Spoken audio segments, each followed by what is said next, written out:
Ladies and gentlemen, podcasting since 2005. You're listening to Gamertag Radio with your hosts, podcaster Hall of Famer Danny Pena, the always opinionated Paris Lilly, and from outside of the norm, Peter Toledo. This is Gamertag Radio.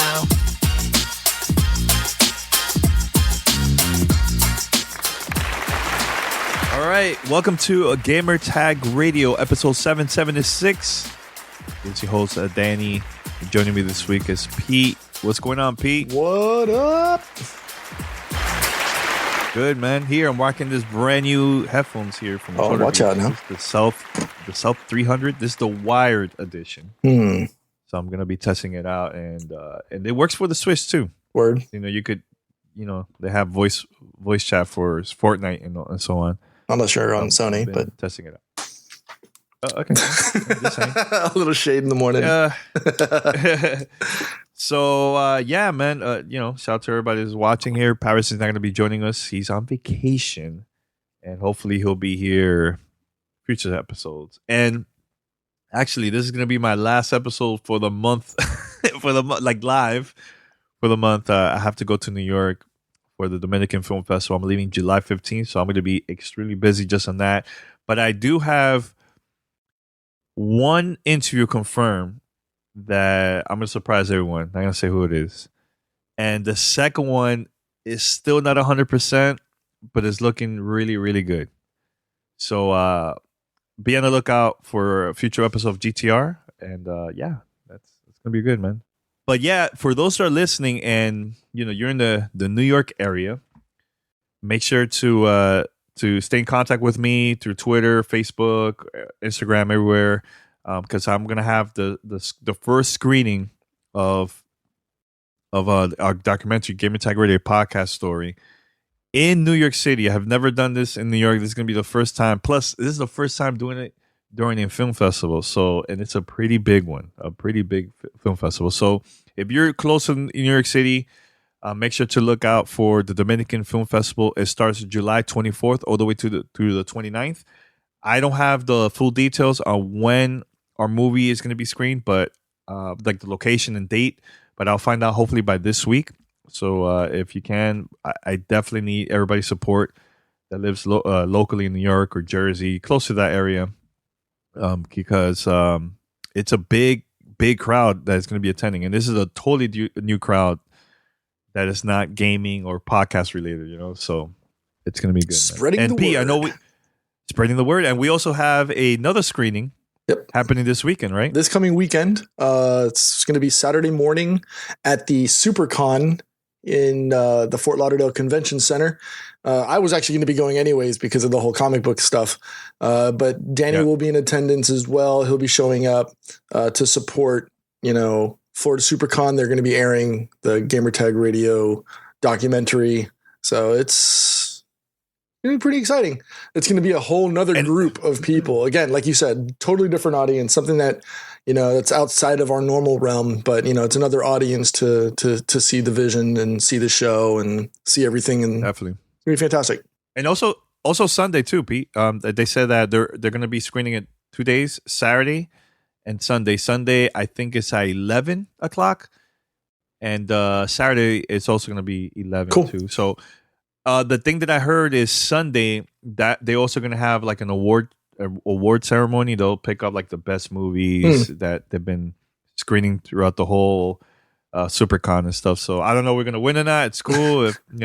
If you're planning to go on Sunday too, Pete, make sure to attend. I think it's at 3 p.m. that one. Well, we'll be recording live, so I don't know if we'll be doing a live appearance. Remember, we have our Sunday morning shows. How are you going to be? It's 3 p.m. 3 p.m. Sunday. No, I was only going to be going on Saturday. Okay, yeah, same here. I can't go because I know you're traveling. So, but yeah, yep. What else? I know there was something else too. So let me tell you this story before we go to with the topics and everything. So yesterday, we went to see Ant-Man and the Wasp. By the way, great movie. Highly recommend it. You definitely got to watch that movie and stay for the post credits too. Stay there all the way to the end.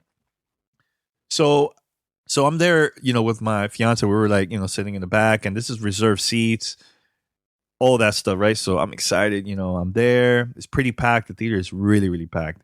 And then I think a little bit more, like right next to us, there was like two guys also sitting down. You could tell they were like hardcore comic book fans, right? Yo, this random lady just pop up, sits between us and the two guys. And I'm like, all right, it happens, people sit next to us during the movie, it doesn't really bother me. I'm like, whatever. Yo, and she starts talking and laughing loud, starting from the previews. I'm like, okay, I hope she calms down during the movie because this is not a good sign. Yo, she got worse and worse, man. There were some funny moments during the movie that I didn't even laugh because I was so freaking pissed. and then there's some moments that it was like, it was a serious moment during the movie too. And she's talking about what's this. She's doing like a live commentary by herself, talking to herself, talking about that, what was going on like during the movie. I'm like, oh my God, this is ridiculous, man. Ridiculous. And all commentary was in Spanish, even crazy. Well, I mean, crazy.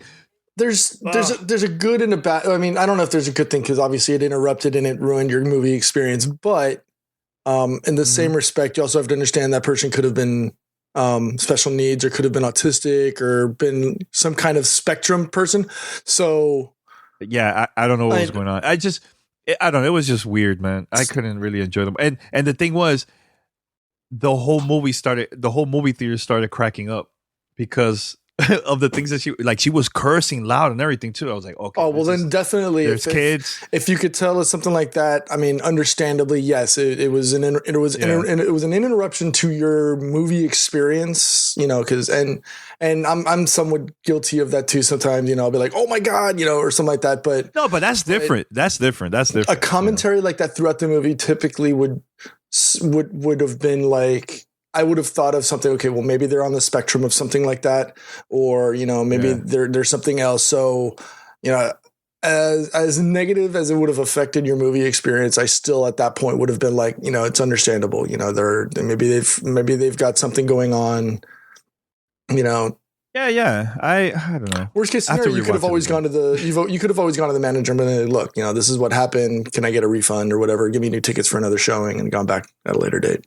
Yeah. It was I have so much stuff going on and I was just so excited to actually sit down and see the movie, but whatever. It's the opposite. I'll rewatch it again. What was that movie that you and I saw a couple of months back? The one with one where you had to be totally quiet because of the monsters. Oh my God. Oh my God. Which one was that? That's the one with they were like it was like a silent.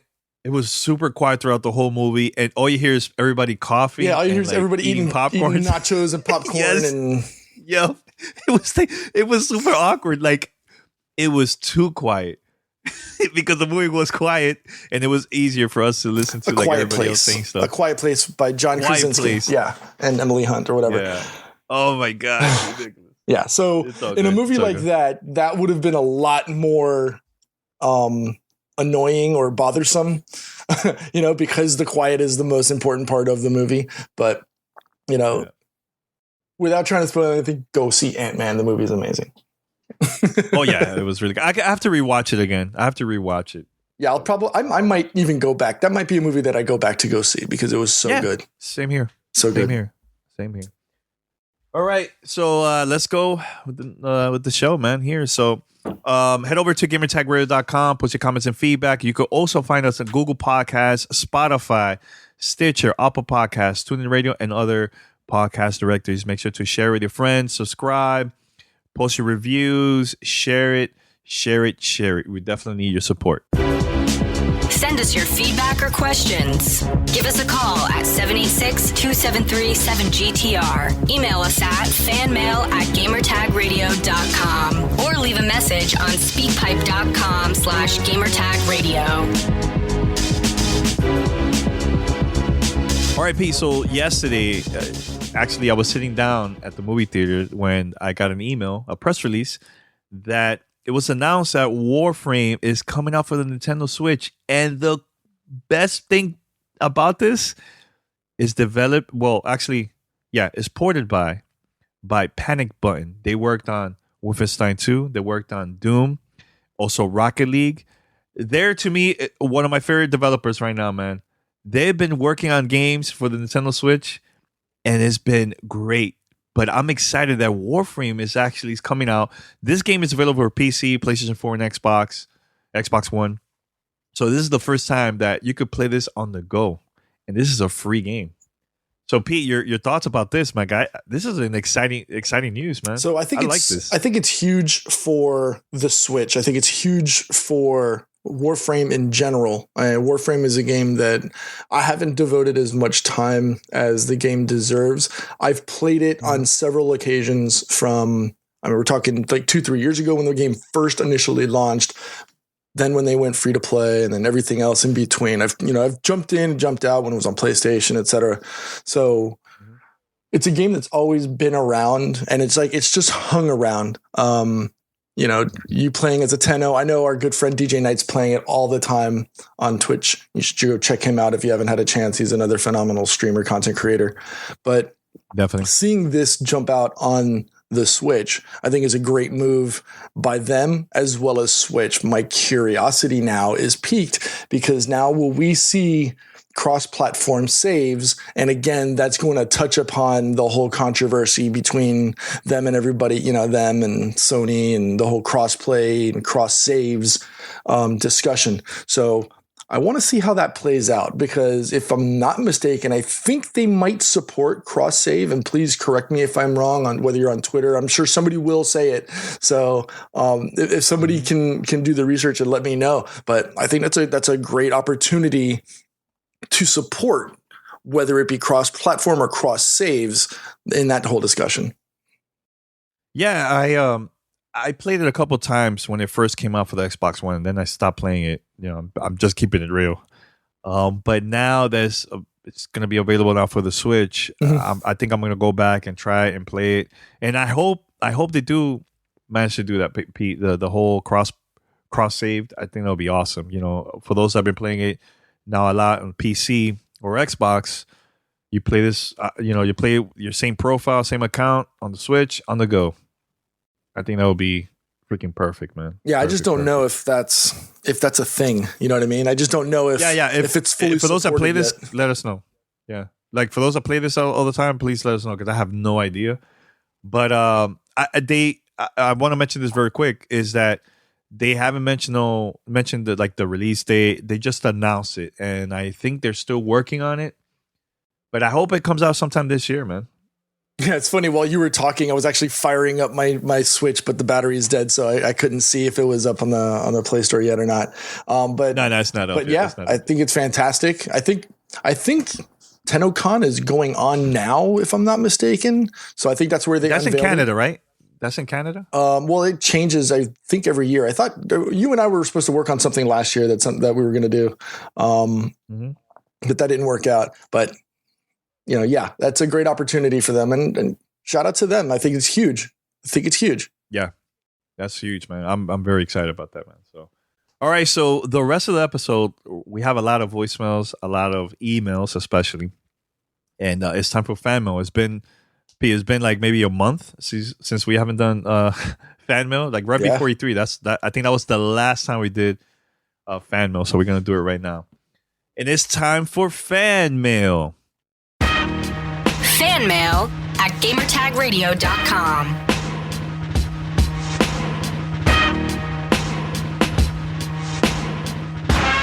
So we have a lot of emails here. I'm going to start with a couple. You have the voicemails ready too for later, right? Ready to go. All right. So this is from Mark. There's no location. He just sent this email right now. So he says, "Dear Gamertag Radio crew, I just want to say that I've been following you guys for over 3 years. Since I discovered you, I have tried my best to listen to every podcast episode you release. I even called in once, and my voicemail was played on the cast. I called in about the Switch size, and Paris talking about the size of his hands versus the size of the controls.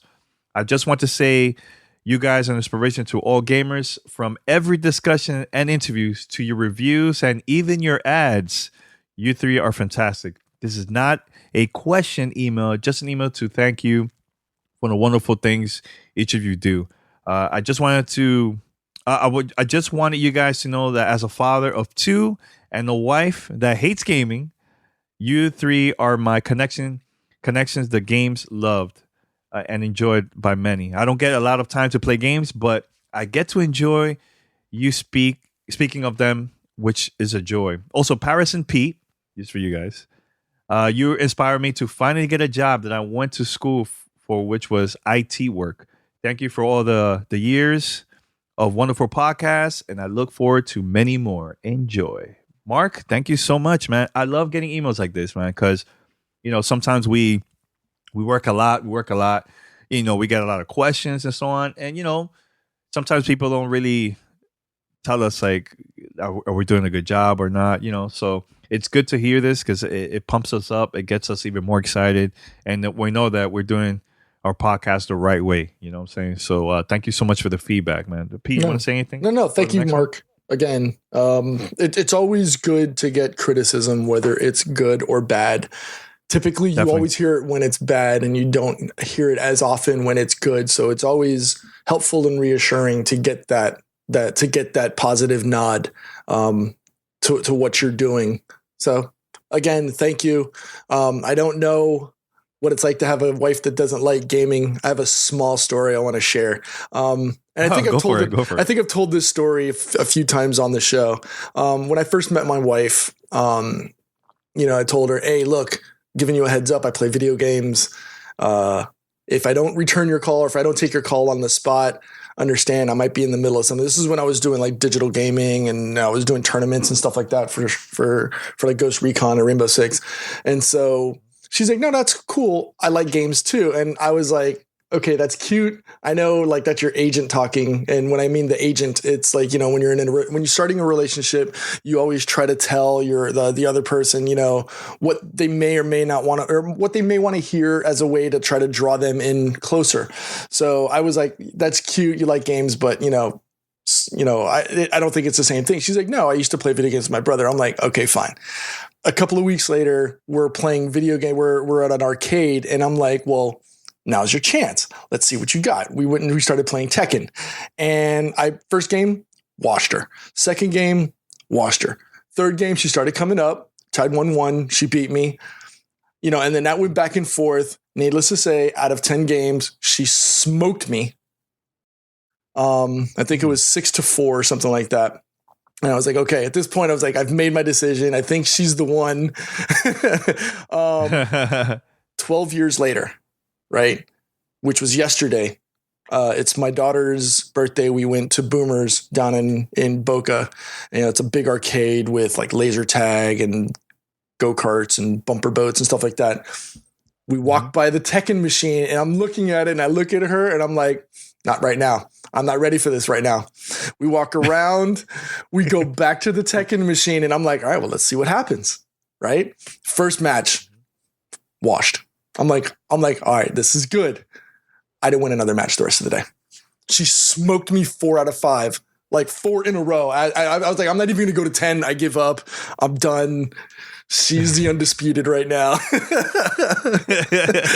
So, again, go back to what Mark was saying. Thank you very much. I mean, it's always, and especially being a father too, I know it's difficult to sometimes find that time to spend with your family and then try to sneak in the gaming when you can. So, and congrats on, going into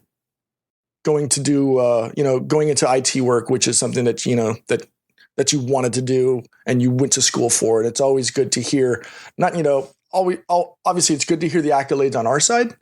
But it's also good to always hear, the good things about our community and that, he got a job, in IT, which is what he studied for. So kudos to you, Mark. Thanks. All right. So there's another thing that we've been doing too. And I posted this on the last episode of Gamer Tag Radio. So we have a giveaway for the whole month of July where our listeners could go right now and post questions at moot.us. So go right now over there and post your questions. So right now for the month of July, we're gonna take questions also from there too. So every week we're gonna pick a winner, and whoever wins for the 4 weeks, they're gonna get a $50 Amazon gift card. Which, hey, you could buy games, accessories, you could buy anything with that on Amazon.com. And I believe a Prime Day is coming up too. So who knows if there's any good specials? Take advantage of that, man. So I'm gonna read the first winner. And remember, you have throughout the whole month of July. So the sooner you post there, the chances are higher for you. All right. All right. So this is the first one. This is from Monica. Monica wrote this. She wrote, "What's up, GTR? This question is for all three of you," which Paris is not here, but I'm gonna still read it here. If you could be any one gaming character in real life and have to stay that person forever, who would it be? Thanks. So congratulations, Monica. We're gonna contact you about the Amazon gift card. Pete, gaming character. Yeah. Yeah. Wow. Gaming character. That's a tough one, man. That's a tough one. I think I don't want to pick like the usual characters, man. Like, oh, Mario and Luigi. No, I want to pick somebody different, man. I think I will go with. Oh man, this is tough. You know what? I'll probably pick one of the characters from Jet Set Radio. Either Jet Set Radio or my own character for Phantasy Star Online. Because Jet Set Radio, the characters they have, skates, and they also have headphones, so they always listen to music. I'm always listening to music. And about Phantasy Star Online, with that is, I could go and do quests with my friends and so on, right? I'll probably do that. I'll pick one of those two. What about you, Pete? I already gave you enough time to think. No, so I had like 3 different choices running around my head. I kind of wanted to say Master Chief because he's been so inspirational for the video game industry in general. I kind of wanted to say Geralt of Rivia from The Witcher 3 or the whole Witcher series. You could explore. I mean, too. But there's no technology, so it's kind of you know what I mean? It's running around on your horse. Although, that boy gets around, if you know what I mean, if you've played the game. So, that was one option for me. But and I know my DMs just exploded on this decision too. I think I'm gonna go Sam Fisher. Sam Fisher. So you into the whole self?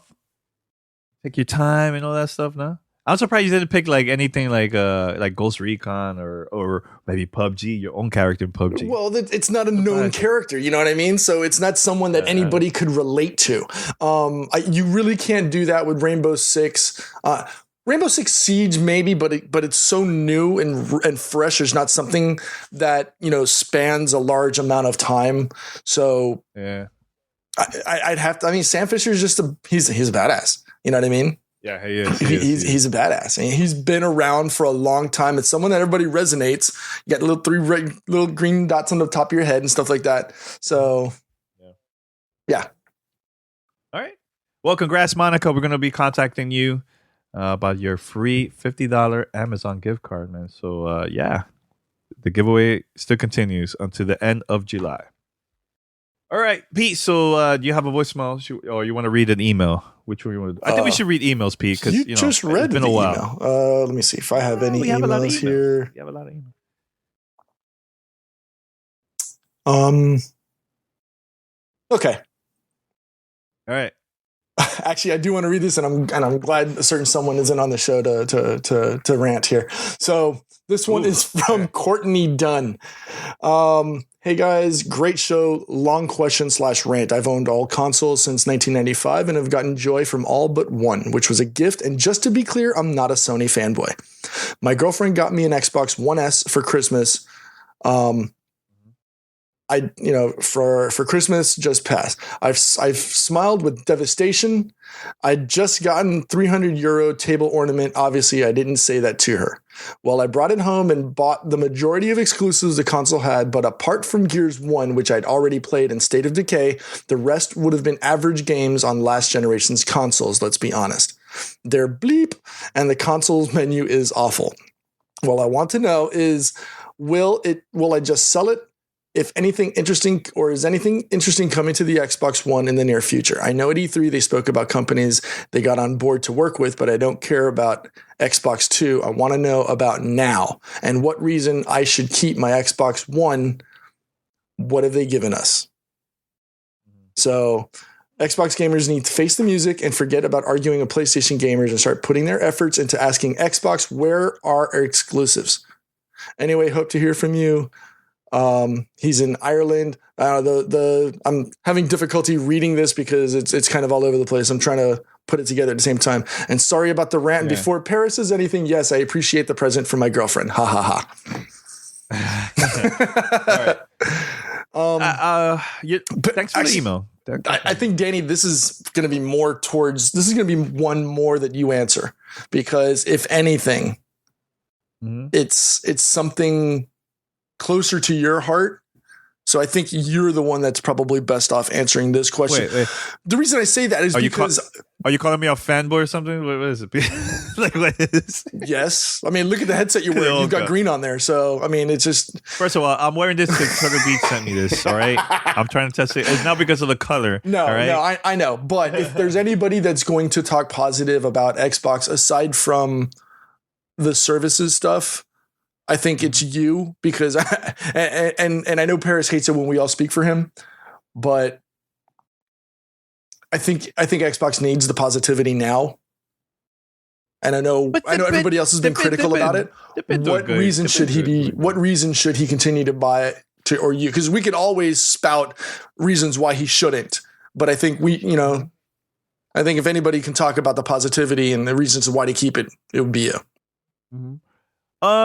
Look, man, it's your decision if you want to move on and just stick with PlayStation, or maybe you want to try something new like Nintendo Switch. But, I think for the past few years, forget about 2013, because that was years ago, right? But I think ever since Phil Spencer took over, there's been a lot of positive changes, right?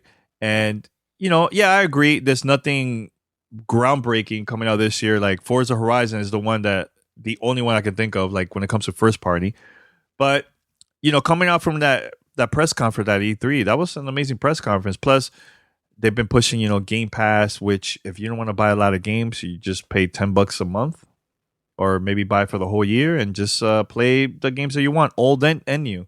Especially newer games and also indie games is coming out too. They're going to have available there on Game Pass. So, look, man, it's your decision. If you feel like you want to just sell it, go ahead, do it. But at the same time, what happened if there's a game or something coming out next year or the year after that, and you don't have an Xbox One? Then what, are you planning to buy it again, or just skip it overall and just wait until the next Xbox to come out in years from now?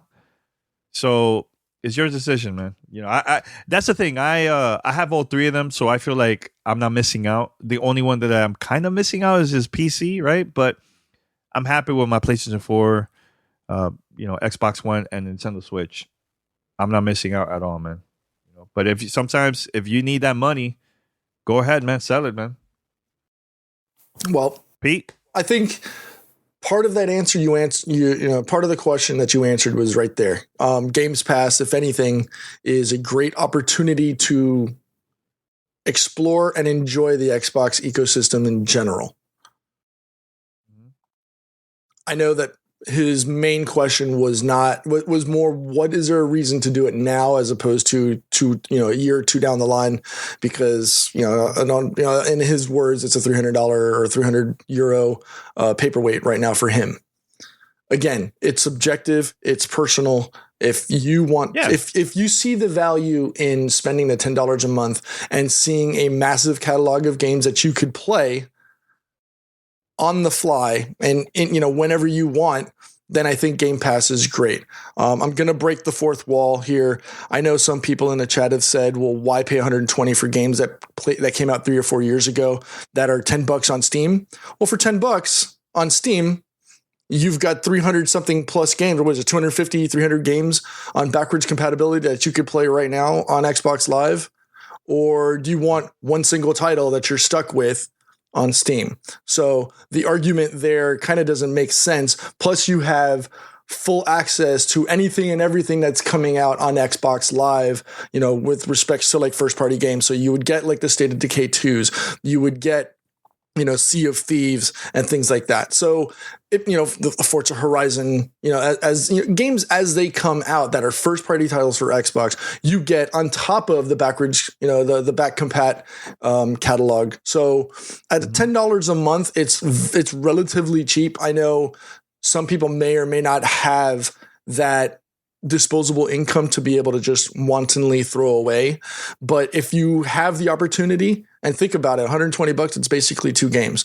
So $10 a month, $10 a month, you get that's probably your best entry level into a console market. I don't really see that happening on any other, platform. So if there's a positivity, if there's a thing that you want to look forward to that gives you an opportunity to actually use the equipment, it's that. Yep. And $120 for the whole year. That's amazing. That's 2 games right there, man. Mm-hmm. 2 games at retail. And you're playing hundreds and hundreds of games, old and new. So I'll go with that. This is Gamertag Radio. Voicemail at 786-2737-GTR. GTR listeners, the official Gamertag Radio store is now open on TeePublic. Go to store.gamertagradio.com. That's store.gamertagradio.com. Represent us. You could buy t-shirts, hoodies, mugs, posters, stickers, and much, much more. We are planning to add more designs coming very soon to the store, but as of right now, we have a couple of designs available now, like I Love Gaming and the GTR, Gamertag Radio logo, and so on. It's pretty cool. So go right now to store.gamertagradio.com. That's store.gamertagradio.com. You're listening to Gamertag Radio. All right, Pete. So let's go with voicemail for this one. Okay. Which one do you want to go with first? Do you want to just go in order? Yeah, go in order. All right, here we go. Hey, what's going on, Danny, Pete, and the always popular Paris? Huge fan of this show. I appreciate listening to you guys every week. I want to keep it short and sweet, but I do have a critique of the podcast. With the E3 content, this year, like as in other years, you guys are putting very short episodes and many, many of them. So in the quest to get a lot of content out, you guys are trying to pad the numbers, it feels like, by putting out 2-minute episodes and 80 episodes of Gamertag Radio. It would have been much more enjoyable for myself, at least, and I would assume a lot more of the community if these were, combined in some way, if we had an interviews feed, if it was, one episode of interviews, another episode for this and that, and so forth. I've already expressed this opinion over Twitter, and the response I got was that you guys have been doing it like this since 2005. But what else worked in content delivery that worked in 2005? Again, I know this sounds like I'm being harsh on you guys, but I want to be clear. I'm a huge fan of this show. I appreciate everything you guys do, and thanks for playing the voicemail. Peace. So, I can answer that, Pete. I can answer that. No, right? I can. I'll just give my 2 cents. All right, because I have a long story to tell you why I did that, but go ahead. That's fine. That's fine. Thank you for calling in. Obviously, he said that he's listened to the show, so we appreciate the following and the support of the show. We do that, and in my personal opinion, I think it's better because you get to exactly what you want to hear on the fly. You get to pick and choose what you're going to listen to. You don't have to sit there and scroll back and forth trying to find the content you want to listen to. So I think it's not trying a padding of the stats versus we're giving you the content that you want to hear directly to your device, so you can hear it when you want to. There's no scrolling or scrobbling through your audio file trying to find what you want to hear. Because if we give you a 3-hour podcast and it's only a 3-minute chunk that you want to listen to, now you've got to listen to all of that before you actually find the one that you want to listen to. So in my opinion, I think we're doing our listeners and our community a better justice of giving them the content they want to hear on the fly, as opposed to having to scroll through a 3-hour content piece. So I know Danny's got he's got a response on this one, so I'll let you go. Yeah, I don't get mad about that stuff, because everybody's going to have their opinion about it, But, when I first went to E3, I did a lot of interviews. And at first, I was putting up a lot of the, quick interviews and stuff. But I was also experimenting because this was like totally new to me. And I also had an episode, there was multiple interviews, like a lot of interviews in one episode. The ones that I did, the shorter ones, that it was easier for people to find, that one got more downloads than the full episode with multiple interviews. So I think that was episode 50, I think it was, that I had, oh my God, I had so many interviews there, man. But that episode didn't get a lot of shine compared to the other ones. So that's when I decided, okay, let me just do it separately, so people could find it easier. They pick the games that they like. If they just interested in just say the Division 2, they don't care about Cyberpunk, they will listen to the Division 2. Something like that, right? Another thing is easier. Well, okay, to me as a podcaster, I want people to listen to our content. Now, I've been saying this for a very long time. The Google search is your best friend. When people post, let's say they search, let's say the Division 2, Cyberpunk, Control, Forza Horizon, Tunic, and all that stuff. If they search on Google, our interviews will pop up in the Google search. So imagine posting a full 2-hour episode with multiple interviews. How people that never heard about us, how are they going to find us? How are they going to find us? Maybe other games, they don't care about the other games. They only care that one game. So they're just searching, right? If you go to Reddit, and I think you could check the Cyberpunk 2077 Reddit, they found our interview and they found our roundtable discussion, which was like, 40, 50 minutes or so. They found it and they posted it there on Reddit. So it was easier for people that never heard of GTR to discover us just because of that content. It has nothing to do with how many episodes were released. It has nothing to do with like how many downloads. It's not because of the sponsors. It's just a way for people to find us. And at the same time, it's easier for us to edit and post the content right away instead of, okay, let me sit down and edit and let me put this one and all that. You know what I'm trying to say? So it's more than just download numbers and how many episodes. We've done over 1,000 episodes from from like the first E3 all the way to now. We've done over 1,000, right? So the reason why on Twitter I always say, "Oh, I hope we could, pass from like last year's episode," is because I always like to challenge myself to see if we could beat our achievement from last year. That's the main reason. It's not because it's showing off or anything like that, So I just want people to discover it's easier, man.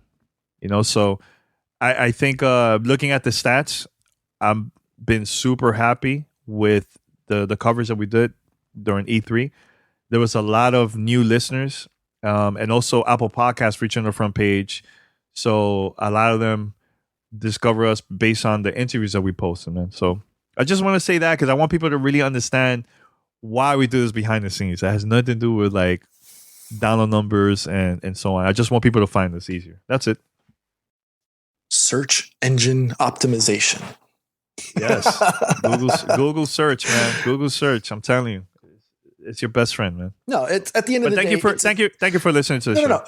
As and I said that, early on. Thank you for listening. Thank you for being a supporter of the show by listening to us. But at the end of the day, it's more about accessibility than anything else. It's a lot easier to listen to the show, to the content that you want to hear, as opposed to having to search through it and trying to find the one, because woe betide, the part you're most anxiously waiting for is the last thing that we post up.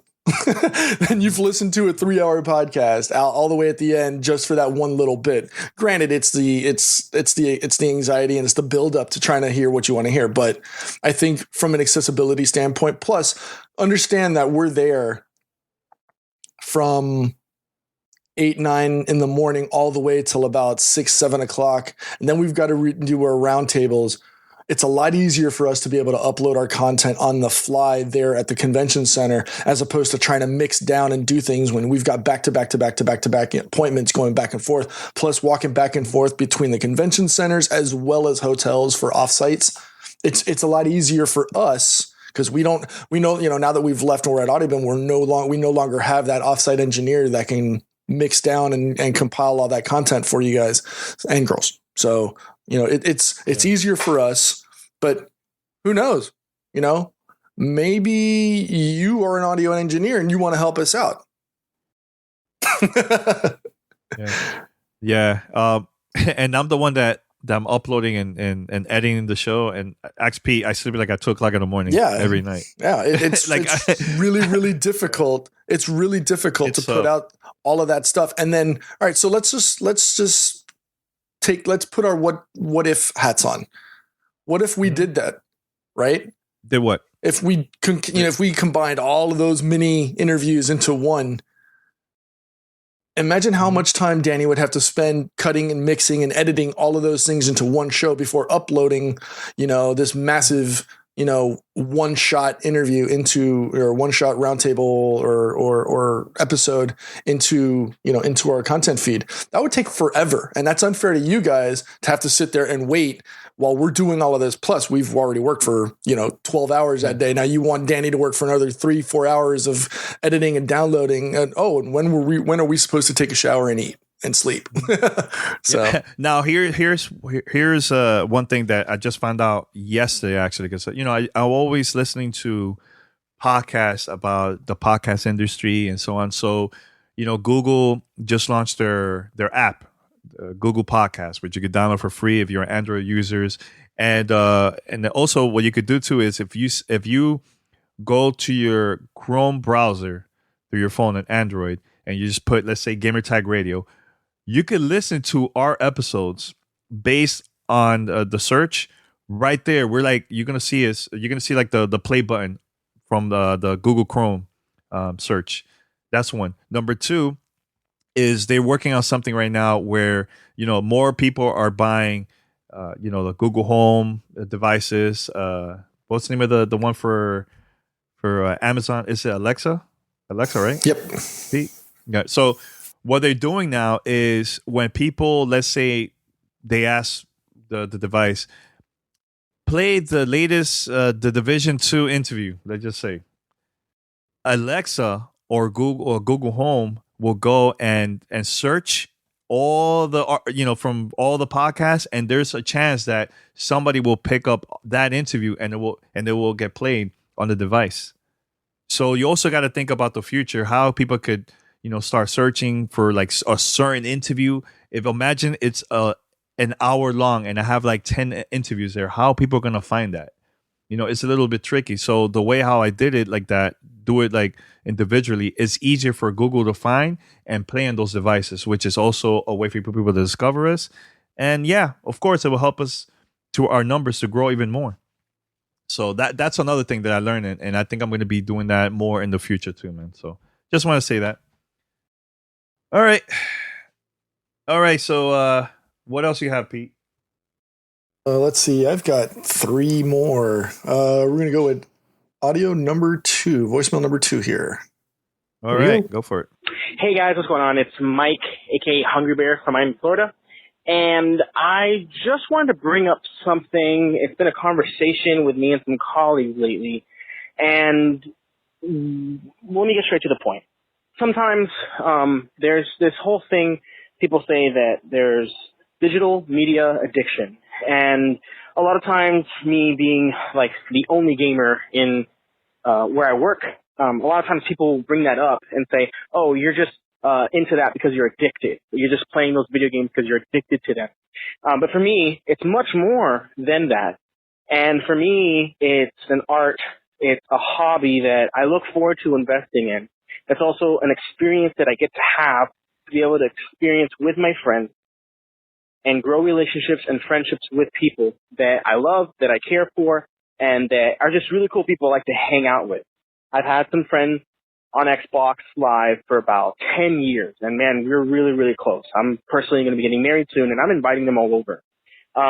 So just to bring this up, I wanted to know what you guys thought about that, and what would be a good counterpoint to people who say that people who play video games are just addicted to digital media. What do you guys think about that? What's your view? Do you agree that there is some case of digital media addiction that is unhealthy, or is that just individuals that are affected separately that way? And what would be something good to mention to people who just are uninformed about video games, about the art, and about the passion that it is? How would you be able to explain to that person, hey, it's not just digital media addiction. There's something more to that. I've had conversations with them, and sometimes it seems like they don't quite get it. What do you guys think? Just want to see what you guys had to say. Interesting topic that came to mind at work, and we had a good discussion at lunchtime about it. So I want to see what you guys think. Thanks, guys, for everything you do. Keep up the hard work. I'll catch you guys later. Digital media addiction. It's actually a really, really good question. And thanks for calling in, Hungry Bear. And it's funny. He's from Miami. Hungry Bear is at Sub Shop in Kendall, and now I'm hungry. So that's a totally different conversation for another time. Digital media addiction. I mean, it's something that I've thought about. It's, obviously having 2 kids in the house, in 2018, it's something that has to be brought up and discussed and thought about, at least. Like, you have to put time into this discussion as well. Today's society is a lot different than what people were used to or accustomed to 5, 10, 15, 20 years ago. It's not the same. Where now everything is delivered in 140 character, well, now 280, but now things are a lot different, especially with the way that you breathe, that you get your information. So yes, the advent of this little device right here has changed the way a lot of a lot of the ways that things are brought about. I mean, you think about it, a lot of people get their news now as a result of Twitter and other devices, whether they be applications or so on and so forth, as opposed to the old school with the newspapers and television. So it's a sign of the changing times. Now, as far as video games themselves being an addiction, we've seen it in the past. I can kind of say maybe, I have an addiction towards video games and maybe towards specific genres of stuff, but I don't think that as far as an addiction, it can be considered that. Sometimes people give a negative connotation to the word addiction simply because when you think about it, the first things that come about are alcohol and drugs. And I don't think, as long as you're harming anyone per se, whether it be yourself or your family or friends, that something like this should be given that negative connotation, right? So if you're enjoying it and you're not injuring, hurting, or harming anyone, is it really an addiction? So as far as that, I think it's a good conversation to have, especially when you involve people who are in the gaming industry, when you're talking with people who have zero interest or desire to want to talk about video games. But it's a great conversation to have. I just think it's a change. It's an evolution to the way just our world in general has evolved, right? So you've got technology has totally changed the way information is transferred. So I think part of that has to do with that. I don't know, Danny, what's your thoughts? Yeah, look, man, I can see that happening. Like, a lot of people are gonna say that, like, oh, you play a lot of the video games online and all this stuff, you're addicted. Or if you're, all the time on Facebook or Twitter, people are gonna say that you're addicted. But I'm always online. I play when I get the chance, but there's a time for that. I always take my time off, and I am, always with like my family. I have time for myself. I'm always doing a lot of stuff behind the scenes too for the show and so on. So I think those that are saying that, they really don't understand the things that we do. So it's more of just educating them more about all that stuff. So um, yeah, I think the whole gaming thing, I don't know. People might say that all the time. Like, look, if you're playing for 10, 30 hours and you're barely eating and not drinking water and not walking around, that's not healthy at all, man. That's not healthy. Like, the games are not going to disappear. But if you play for a couple hours and you stop and play later, like a couple days later, whatever, it's fine. It's not a big deal, man. It's like I said, it's just educating them, man. Educating those that don't know anything about gaming. You know what I'm saying? So it's the same thing. Like, what's the difference, Pete, between like, let's say you working and sitting down using the computer, right, for 10 hours, and somebody that's streaming Twitch for the same amount of time and they're actually playing too, but that's also their job, let's say. There's no difference between that, man. As long you take a break from work, have your little lunch, also take a break, walk around, because that's not healthy just sitting there the whole time. That's not healthy at all, man. When I used to work at Discovery, I was always dealing with like computer stuff and digital media and all that stuff. So, and had to always stay in contact with people outside of the country because they're the ones like translating the shows. Sometimes I'll just get up and take a break, man. Walk outside.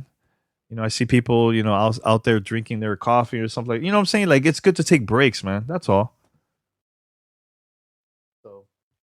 So we have any other voicemails, Pete? Or yeah, we actually have emails?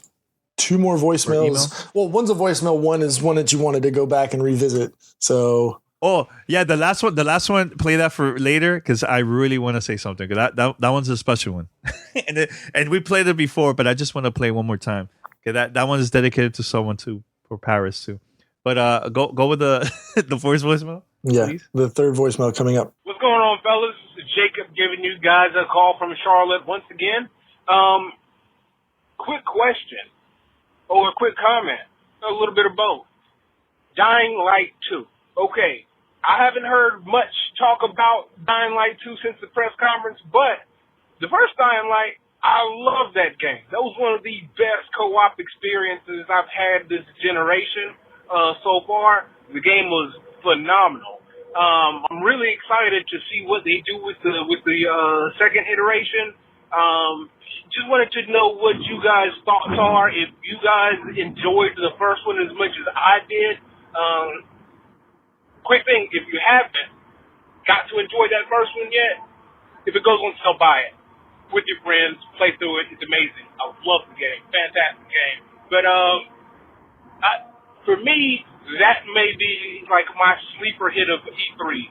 What's you guys' sleeper hit? Dying Light 2. Danny, I know you got a chance to see this behind closed doors. I did not. I've totally slept on the whole franchise in general. I've never played a Dying Light game. Hearing the excitement in this guy's voice, as well as seeing yours and Wayne's reactions outside of E3, I'm going to need to check it out. Yeah, you definitely. Pete, I'll tell you this. That was one of my favorite co-op experiences too, man. From when the first game came out.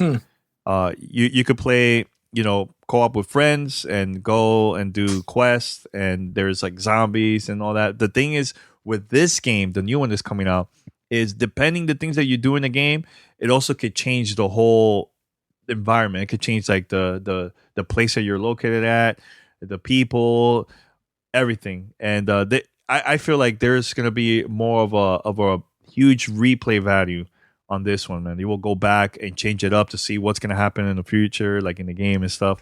So I'm very excited. I'm super hyped. And I don't know if you haven't seen anything from the first one at all, Pete? Zero.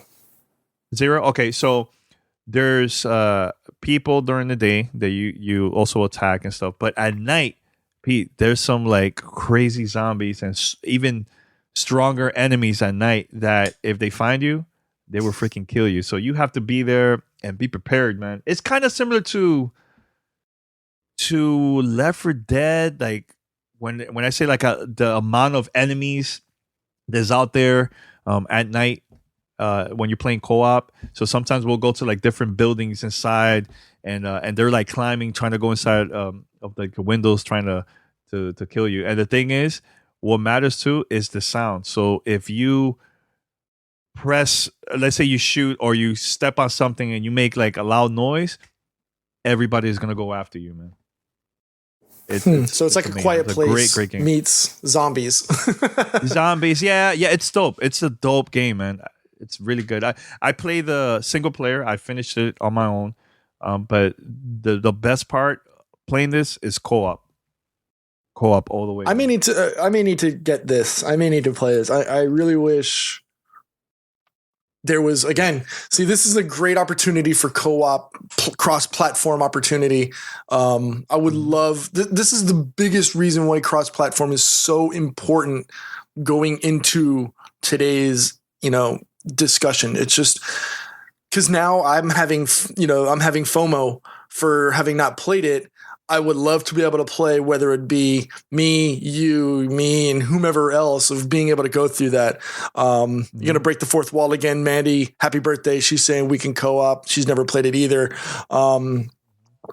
Hey, that's something I'd love to do. Maybe stream that, and get that experience and play it co-op. So, Mandy, maybe I'll take you up on that. I'll buy it. You know what? It's your birthday. I'll buy it for both of us. Maybe I'll gift it to you on Steam and we can play it and we'll stream it. We'll do that. And anybody that's listening to this and you have the game, play with Pete, play with Mandy, and play with us, even consoles too or PC, whatever. Just play, man, because be prepared, man. Like right now, Dying Light is coming out. Dying Light 2 is coming out. Go play the first one. Get pumped up about it. Same thing with Division is available now on Game Pass. You have never played it, go back there. I'm serious. I'm dead serious because there's so many new games coming out, man. And that's what I've been doing lately. Just playing the older games, just to be prepared for the new ones that's coming out later.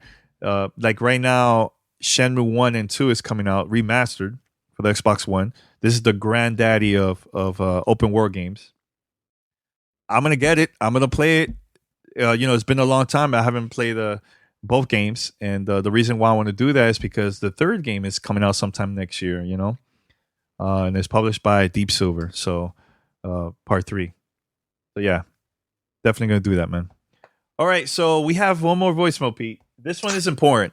This one you have to play because I have to call out a couple people. If you're a hardcore GTR listener, I've been saying this for weeks, and a lot of people were bashing me. But play this voicemail, Pete. I definitely want to play this. All right, here we go. Yeah. Hey guys, this is Nelson calling from Carson City, Nevada. All I want to say is, Danny, what the gosh darn flippin' heck are you on, my dude? Blackout mode will definitely be at E3, and I'll do you one better. They're going to announce the beta for August or September. I almost want to be bold enough to say that they're going to announce it and say, yo, go download the beta right now, have fun. But I'll cool my jets a little bit on that. Might be too soon. Anyways, keep up the great work, guys. Talk to you later. Danny, the floor is yours. All right. So what I said a couple of weeks ago, that this was not a let me dream situation. This is keep on waiting situation, because I said they were going to save that announcement and details about Blackout, and they're probably going to announce it during Gamescom, which is coming out. It's happening in August, sometime in August or beginning of September. I can't remember exactly. I said it. Paris was saying the same thing. Oh, Danny, you're wrong. It's going to happen. E3 is the biggest thing for gaming, which is true. But I've been saying it for a long time that that's not going to happen, because when you're launching a game as a marketing person, you want to save little pieces of the announcements and you plan it out throughout the year. Usually, Activision have done this many times in the past. They'll announce the new game. They'll show, let's say, the campaign first at E3. They don't show anything of multiplayer, and multiplayer is bigger than campaign, way bigger, right? And then once it gets closer to the launch of the game, unless they're releasing like a beta or something like that, then they talk more about it, either during Gamescom or after Gamescom and so on. In this situation, this game doesn't have no campaign. So the only thing that they have is multiplayer, Blackout, and zombies. All right. So they announced the multiplayer, which we also had a chance to play it during the review event. And I said they're gonna save the other ones for later. They could talk about zombies at Gamescom if they have like some famous, not Gamescom, Comic-Con. If they have famous actors that's in the game, voice actors, right? And they do a whole panel about that, and still save the big one, which is Blackout for Gamescom. Fly out a bunch of influencers to Gamescom and let them play the game for the first time and stream it on Twitch. As a marketing person like that, it's easier. It's easier. So Paris, next time, don't talk all this blah blah and you're now quiet, not saying anything. Next time, you got to give me props because I was right and you was wrong. That's what I just want to say very quick. All right? Much love to you, Paris. Have fun at your vacation. Death. That's it. There you go. Just wanted to say that very quick. Now you got that off your chest. You feeling better about yourself now? You feeling better now? I'm feeling better. And this caller saying that I was going crazy, he hasn't even called. Please give me a call. Tell me if I was right, man. Give me a call. Give me a call, man. 786-273-7GTR. That's 786-273-7GTR. That's all. Just want to say that. This is life. This is life.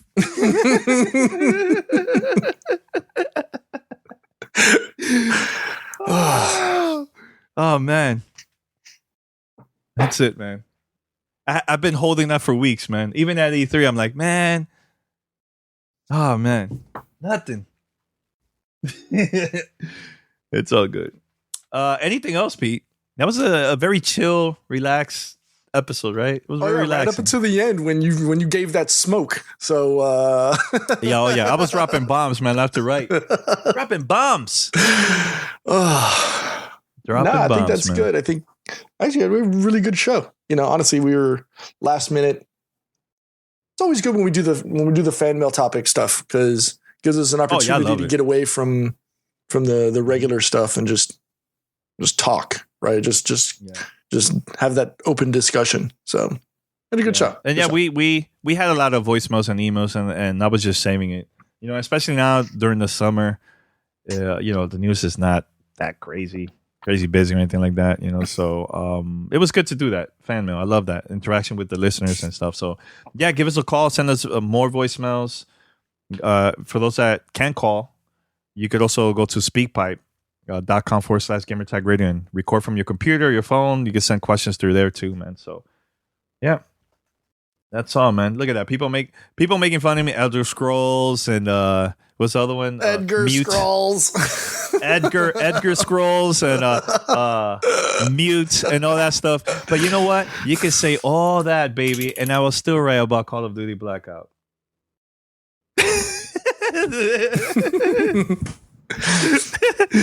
Oh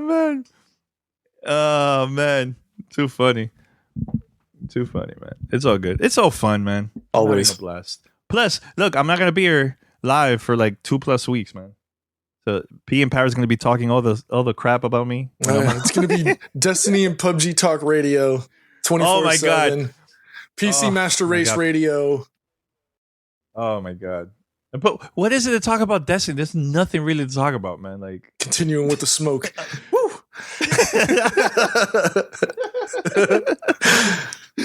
Oh man, it's so good. It's all good. All right. So yeah, head over to gamertagradio.com, post your comments and feedback. Also, download Google Podcasts. It's been out now for a couple of weeks for Android, totally free. You can find us there. Apple Podcasts if you have iOS. Stitcher, Spotify, TuneIn Radio, and other podcast directories. Make sure to spread the word. Tell people about us and help us spread the word. Now, I mentioned this earlier too. If you're in New York City, July 24th through the 29th is the Dominican Film Festival. I'm going to be there screening Gamer Tag Radio podcast story. If you're locally or close to New York, I would love to meet you there if you can.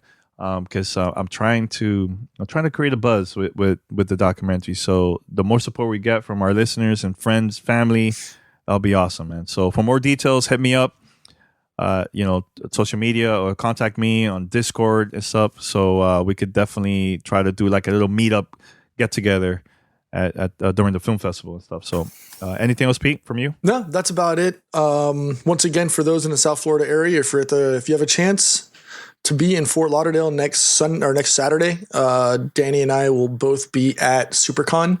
So if you want to stop by, if you're there for comic books, if you're there for cosplays, if you're there for the meet and greets with people, or if you want to go there and support Gamertag Radio and check out the documentary screening that's going to be there, stop on by. If you see us, talk to us. Say hi. Stop us. Definitely. Pause us. Tap us on the shoulder. Say hello. Take a pic. See what's up. And we love that. I know we get those tweets and emails that, oh, we saw you, but we didn't want to bother you. And this goes back to Paris and his discussion with social anxiety. And I mean, kind of like we all have it anyways. But you see us, just stop us. Just tap us on the shoulder, say hi. Just hey, just wanted to say hi. Or hey, can we grab a pic? Or hey, you said something on the show that I disagreed with. Let's have that conversation now. Let's do it. It's not a big deal. That's what we're here for. So if you see us, say what's up. Yeah, so it's July 14th. That's a Saturday at 11 a.m. And also Sunday, July 15th, also at 11 a.m. Room 301 and 302, where they're going to have the SuperCon Geek Film Festival in there, man. So, yeah, check us out. We will be there. All right, until next time, we're out. Peace. Take care.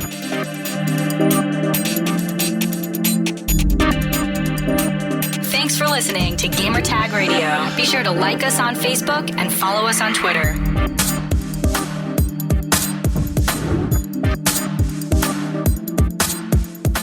Thank you for listening to Gamertag Radio. If you'd like to donate and help us out for future events and more coverage and also better audio equipment, head over to donate.gamertagradio.com. That's donate.gamertagradio.com. Thank you.